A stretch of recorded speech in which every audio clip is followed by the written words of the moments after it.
myself Sachin Kumar Mandilwar, assistant professor history, Magadh university Bodhgaya. मैं एक series को लेकर आप सभी के बीच उपस्थित हुआ हूं, एन आउटलाइन ऑफ द महात्मा। इसके प्रथम खंड में मैं आप सभी का हार्दिक अभिनंदन करता हूं।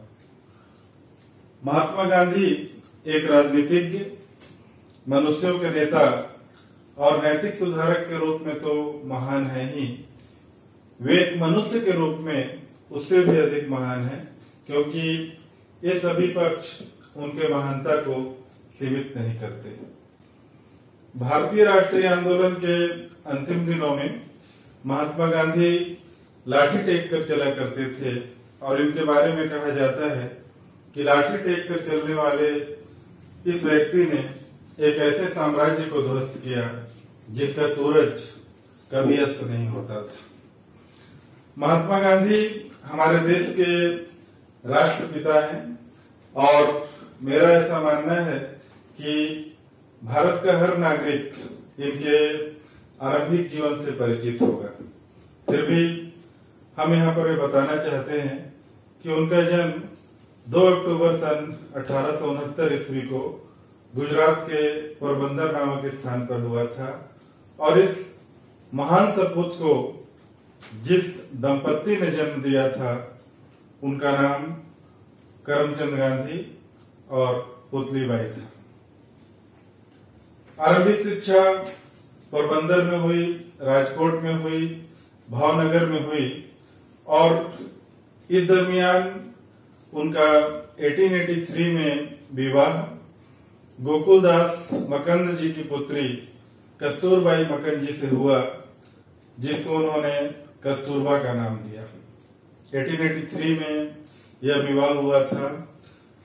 गांधी जी बार 8 लाख की डिग्री लेने के लिए कालांतर में 1888 में 4 सितंबर को, जब वे 19वें वर्ष में प्रवेश करने वाले थे, उस वक्त वे इंग्लैंड गए, और इस समय उनकी मां को उन्होंने एक वचन दिया था कि वे विदेश में किसी भी परिस्थिति में मांसाहार नहीं करेंगे, और वहां रहते हुए कठिन परिस्थितियों में उन्होंने इस वचन को निभाया।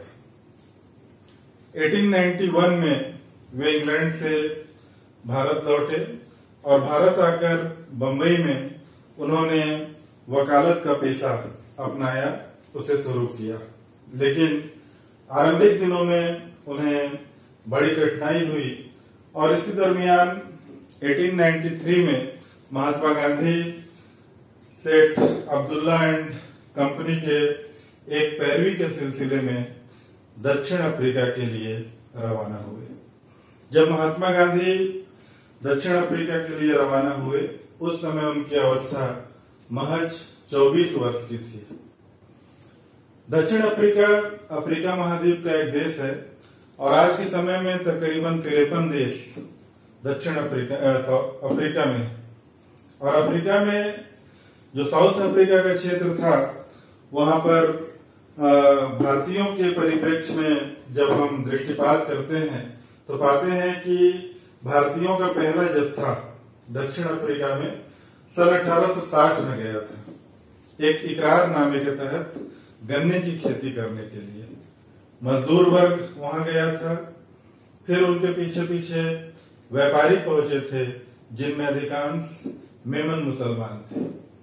और तीसरा वर्ग जो दक्षिण अफ्रीका में इस समय रह रहा था, वह एक ऐसा वर्ग था जिनका इकरारनामा समाप्त हो गया था, और उसके बाद वे लोग रह रहे थे। जो भारतीय दक्षिण अफ्रीका में थे उनमें अधिकांश लोग अशिक्षित थे, और दक्षिण अफ्रीका में इस समय रंग भेद की नीति का बड़ा बोलबाला था। खुद महात्मा गांधी जब डरबन से प्रिटोरिया जा रहे थे ट्रेन में, तो उन्हें प्रथम श्रेणी की टिकट होने के बावजूद एक गोरे ने ट्रेन से नीचे फेंक दिया था।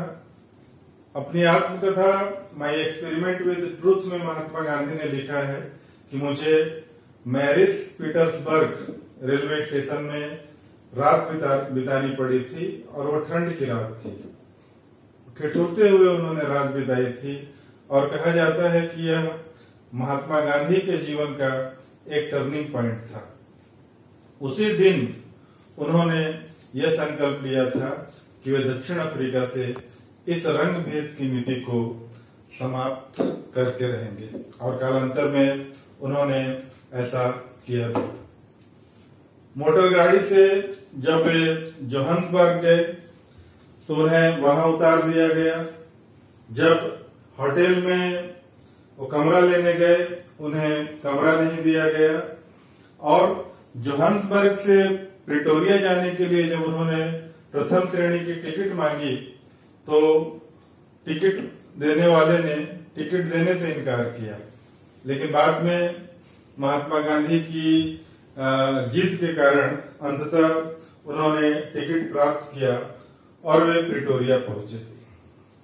प्रिटोरिया में जाकर उन्होंने मुकदमा लड़ा और बाद में निरंतर उन्होंने नटाल एडवर्टाइजर को पत्र लिखा, ब्रिटेन की पार्लियामेंट को पत्र लिखा और कहा कि क्या यही ईसाइयत है, यही सभ्यता है।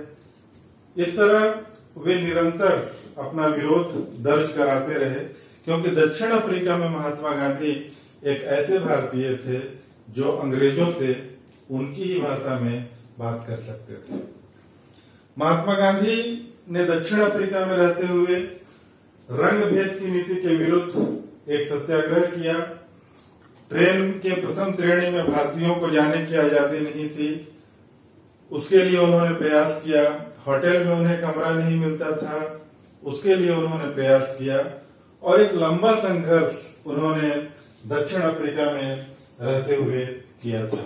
इसके अलावा वहां पर मताधिकार के कानून से रिलेटेड एक विधेयक भी पारित किया जा रहा था, जिसका विरोध वहां के लोगों के आग्रह पर महात्मा गांधी के द्वारा किया गया था। महात्मा गांधी ने दक्षिण अफ्रीका में नाटाल इंडियन कांग्रेस का गठन किया था। इसके अलावा अपने विचारों के प्रचार और प्रसार के लिए उन्होंने इंडियन ओपिनियन नामक समाचार पत्र का भी संपादन किया था। महात्मा गांधी दक्षिण अफ्रीका से वापस आने वाले थे, लेकिन वहां के लोगों के आग्रह पर वे दक्षिण अफ्रीका में रुके।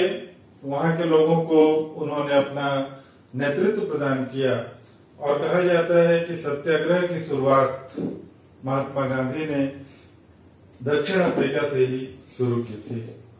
दक्षिण अफ्रीका में एम्पायर थिएटर में उन्होंने सन 1906 में लोगों को इकट्ठा किया।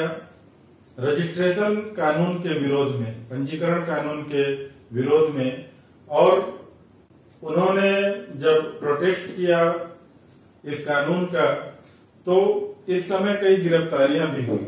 महात्मा गांधी को 27 साथियों के साथ जेल जाना पड़ा। तत्कालीन समय में जेल को किंग एडवर्ड के होटल की संज्ञा इन लोगों के द्वारा दी गई। पंजीकरण कानून की जो प्रति थी उसकी होली तक जलाई गई और 1908 में महात्मा गांधी को पुनः एक बार जेल जाना पड़ा था।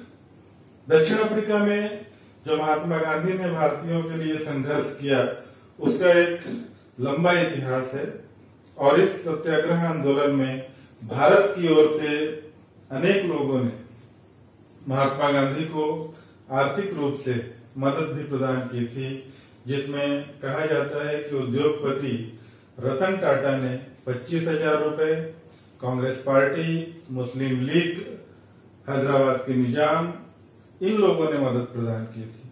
महात्मा गांधी के राजनीतिक गुरु गोपाल कृष्ण गोखले थे। वे 1913 में साउथ अफ्रीका गए थे और कालांतर में गांधी के प्रयासों से दक्षिण अफ्रीका में बहुत हद तक वहां रहने वाले जो काले लोग थे उनको राहत मिली, कई कानून बने, उनको रिलैक्सेशन मिला और अंततः महात्मा गांधी लगभग 20 वर्ष तक संघर्षरत रहे। 25 वर्ष की अवस्था में वे साउथ अफ्रीका गए थे और जब भारत वे 9 जनवरी सन 1915 को एक विजेता की भांति लौटे, उस समय वे 45 वर्ष के हो चुके थे। अगला चरण उनका भारतीय राजनीति में सक्रियता को प्रदर्शित करता है, जिस पर हम बात अगले खंड में करेंगे। Thank you.